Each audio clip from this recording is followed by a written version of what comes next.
Jean Guyotat, bonjour. Bonjour. Vous êtes le président de la Fédération royaliste provençale. C'est quoi, c'est un comité de soutien pour Ségolène Royal? La Fédération royaliste provençale a une antériorité, peut se prévaloir d'une antériorité bien plus importante que ne le laisse envisager l'âge de Ségolène Royal. Donc vous êtes pour le roi? Je ne suis pas pour le roi, je suis pour une institution royale. Un monarque, un roi, justement, ne peut pas tout faire.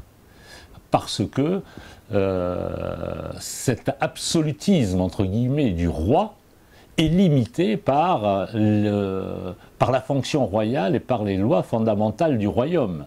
Tandis que l'absolutisme démocratique, lui, n'a pas de limite, puisque c'est le peuple, et on ne peut pas s'opposer au peuple. Ce qui caractérise la République, c'est-à-dire notre République, la République selon Saint-Just, révolutionnaire, c'est la destruction de tout ce qui lui est opposé. Dixit Saint-Just. C'est un absolutisme extraordinaire. Savez-vous que Nicolas Sarkozy ou François Mitterrand ont plus de pouvoir que n'en avait Louis XIV? Sauf que là, s'il se plante le président, au bout de 5 ans, il n'est plus président, alors qu'un roi, il reste roi. Alors, oui, tout dépend des pouvoirs que l'on donne à ce roi. L'étendue des pouvoirs royaux a été différente au fil des siècles.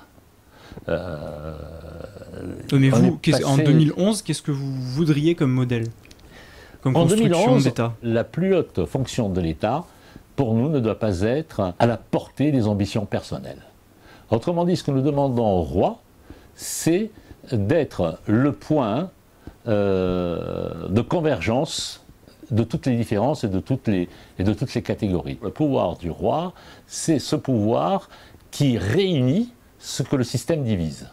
Et donc c'est quoi, ça serait un roi qui serait arbitre entre les différents... Ce serait le roi qui serait arbitre. Ça ne veut pas dire qu'il est meilleur que les autres. Le roi n'étant nommé par personne, automatiquement, il n'a pas besoin de dépenser de l'argent public et de créer des réseaux pour se maintenir.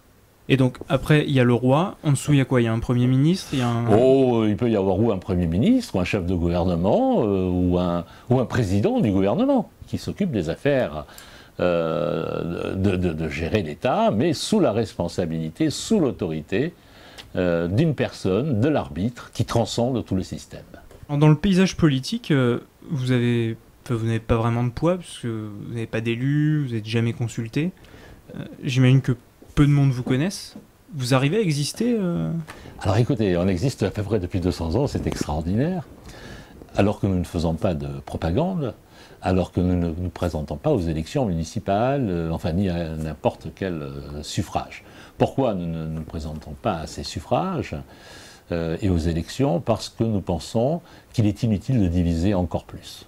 Il y a des gens, des royalistes qui sont de droite, il y en a même qui sont d'extrême droite, il y en a même qui sont d'extrême gauche.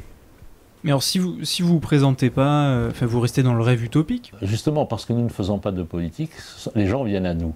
Alors évidemment...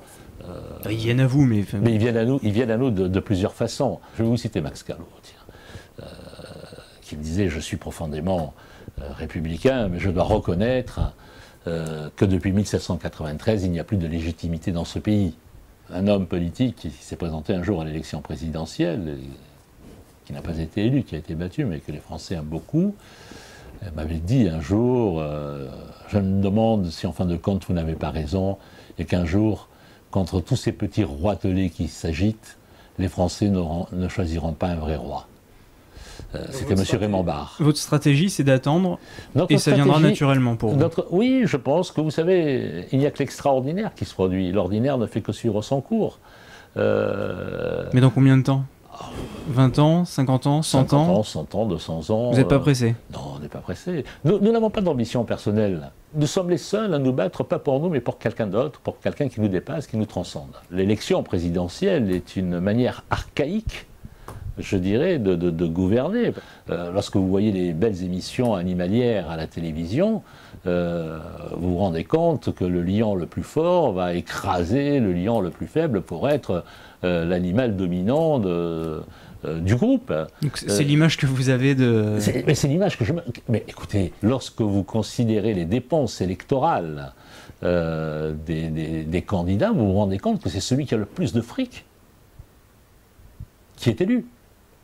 On ne verra jamais M. Mélenchon être élu. C'est une surprise en 2012. Ce serait une extraordinaire surprise, et à la limite, je l'appelle de mes voeux. Parce que je dirais, enfin, voilà un vrai régime démocratique. Et une dernière question, donc on parle du retour du roi. Est-ce qu'il y a un roi de France qui attend sa place? Bien sûr, bien sûr. Il n'y a pas un roi de France qui attend sa place. Il y a une famille qui a dirigé la France, qui s'appelle la famille capétienne. Et actuellement, le chef de cette famille est Henri, comte de Paris, et il a un fils qui s'appelle Jean, duc de Vendôme, qui est le prétendant, qui a 45 ans, et qui se dit, moi, qui ne prétend à rien, mais qui me dit, moi je ne prétends qu'à une chose, c'est servir mon pays, le jour où mon pays en aura besoin. Il n'est pas impatient là un peu de... Je ne pense pas qu'on puisse être impatient d'être roi, vous savez. Il n'y a que les chefs, que ceux qui sont pourvus de ce qu'on appelle la libido dominandi, qui veulent être président de la République. Mais vous savez, quand vous étudiez Louis XVI n'avait pas envie d'être roi. C'est une fonction qui vous échoit, et voilà, il faut l'accepter telle qu'elle est. D'accord. Ben Jean-Guy Lyotard, merci, et puis vive le roi alors. C'est vous qui le dites.